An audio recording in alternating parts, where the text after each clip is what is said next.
Hello, I'm Bob the Booker and welcome to my channel. And today, for the first time in what feels like a very, very long time, I'm doing a tag. It's been a while, but this one I thought spoke to kind of where I am in my reading at the moment.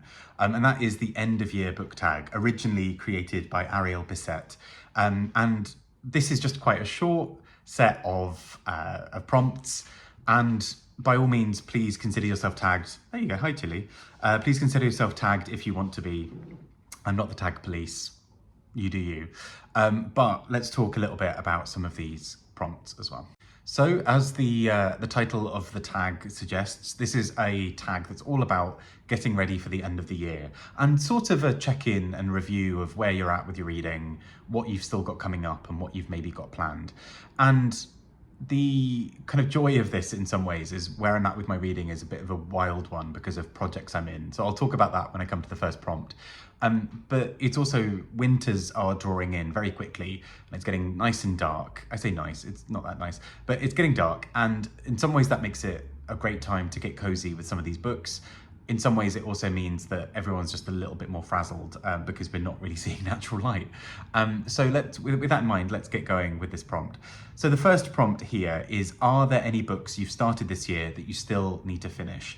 And in some ways, my answer to this is twofold, because the book that it should be is Jonathan Strange and Mr. Norrell by Susanna Clarke, which I keep starting or going to start and then being slightly put off by it being 1,000 pages. However, I think I'm going to roll this into next year because I've got lots of other reading things I'm doing for the moment. And you'll see something else by Susanna Clarke in one of the prompts in just a moment and on the thumbnail. So it's a bit of a spoiler, but there we go. So what I would say to properly answer the prompt, if it's not cheating, is essentially the books that I've started this year that I need to finish. And I say need whilst trying to be kind to myself on this, is my Booker shortlist project. I'm so close to the end now that I very feasibly could finish it this year, which is surreal. It's the reason I started my channel in the first place, to keep myself accountable for this and sort of, I know, Tilly, and to follow through with the prompts to follow through with this. I thought maybe having YouTube videos about them would keep me on track, and sort of did and didn't work. I know, Tilly, I know. Sorry, the dog I'm with was grumbling because he just wanted some belly rubs. I'm now sort of stroking him just slightly off camera just to keep him calm as I talk about this. But yes, I'm so close to the end of my Booker reading project.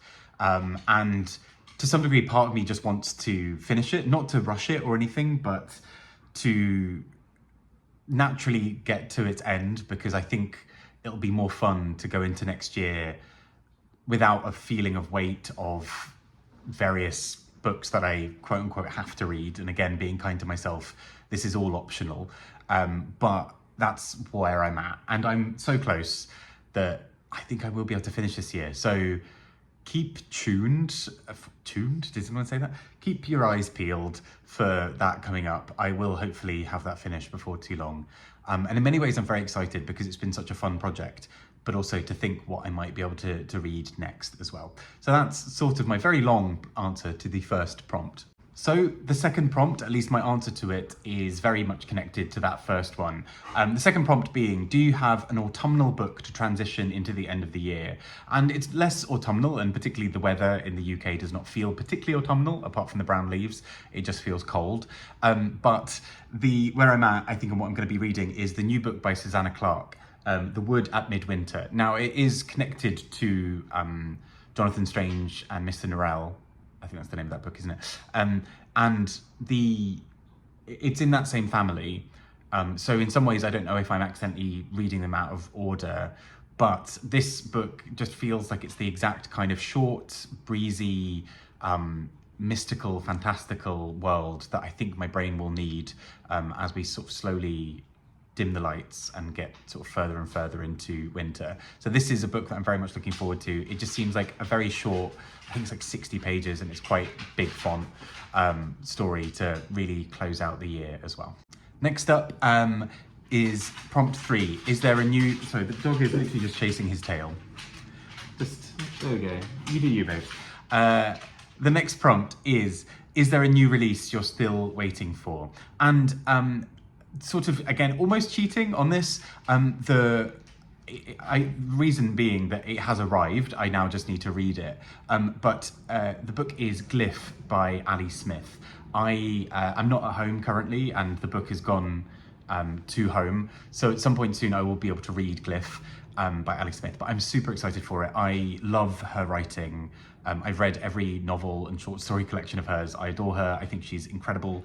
And Gliff, particularly being one of two books called Gliff, one Gliff, one Glyph, are two books that speak to each other and interact with each other. And so I'm really excited to see how that happens and to read the first installment of that as well. So very, very excited for that book. That's high up on my list and will probably be one of the next non-bookery books I read as well. The next prompt is, what are 3 books you want to read before the end of the year? And so for the first book, I'm going to sort of cheat because it's sort of 2 books in different volumes, but they come together.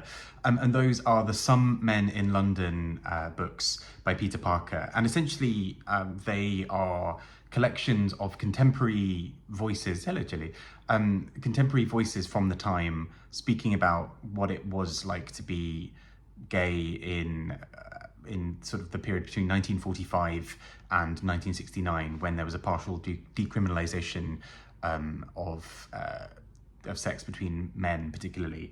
And the books, I went to a talk that was introducing parts of volume 2, and what's so interesting about this is the way that these books, I think, thread together various histories. So you've got diary entries from people at the time, you've got poetry and plays, you've got newspaper articles, sometimes by people who do not wish people well, and all of these other things going on.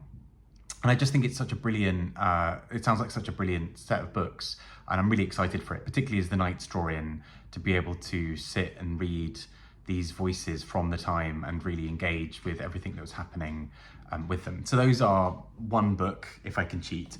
The second is a book by someone I went to university with, and only sort of recently saw from her social media that she has a whole book out, which is amazing.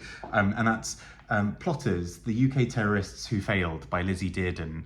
And I'm really excited about this because I'm looking for some good nonfiction, and particularly this is a sort of investigative journalism in the way it's framed, around looking at various sort of terrorist plots that have happened in the UK, and particularly trying to get to the bottom of them. So really excited seems like the wrong word for a book about this subject matter, but really intrigued to see a bit more about this.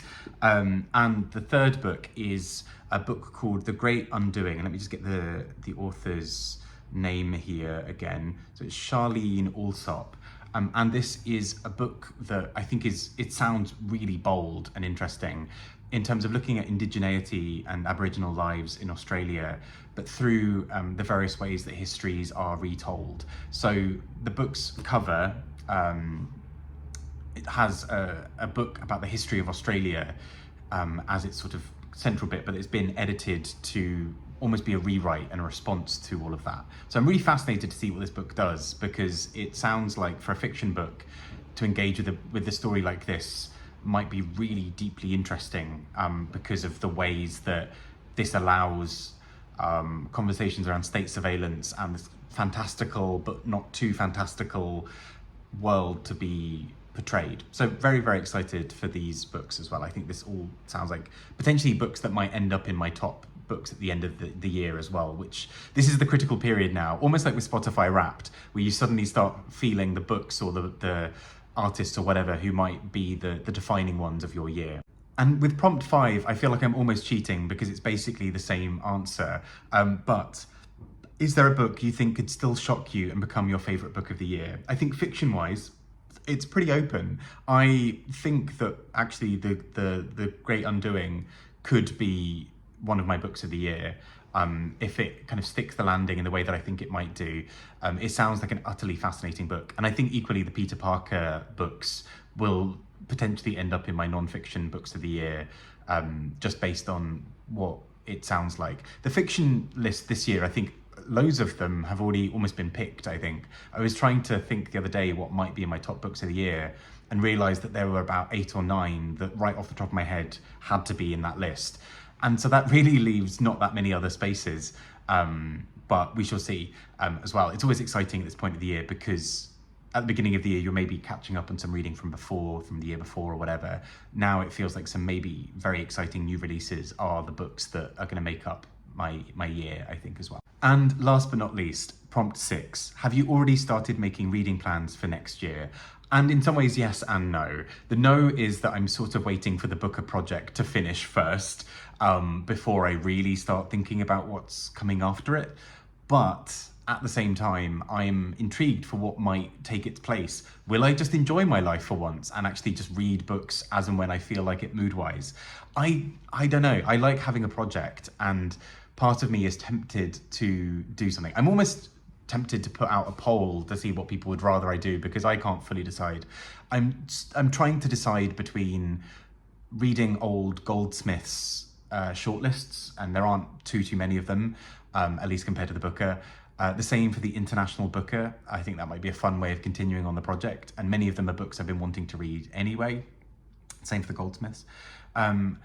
Other alternative versions of this involve the long lists from the Booker, to a certain extent. So from 2007, when they were long lists of 13, rather than before then, when they were long lists of like 400.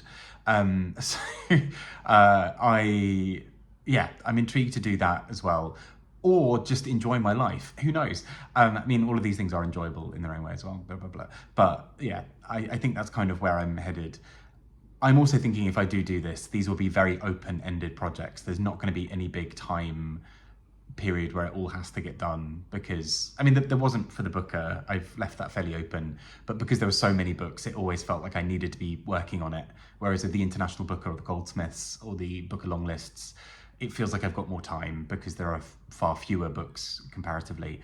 So who knows? I'd love to hear your thoughts, if there are any that you'd really like to see me go back and look over. I've been tempted before to go over old women's prize shortlists as well, particularly as there are quite a few that I've read a decent amount of, but I'd love to hear your thoughts. I will probably do all of them at some point in my life, but whatever I do next. But regardless, I want to try and take a bit of that pressure out. I realise I said that at the beginning of this year and then failed miserably, but I have also really enjoyed a lot of the books I've been reading, so there we go. But yeah, take care. I hope you are doing very well. If you would like to do the tag, please consider yourself tagged. Again, I'm no pressure to be part of it or whatever. But I'd love to hear your thoughts regardless on what some of your reading plans are like for next year, if at all, how your reading's been going this year, and just generally how you're doing. Take care and speak to you all soon. Bye-bye.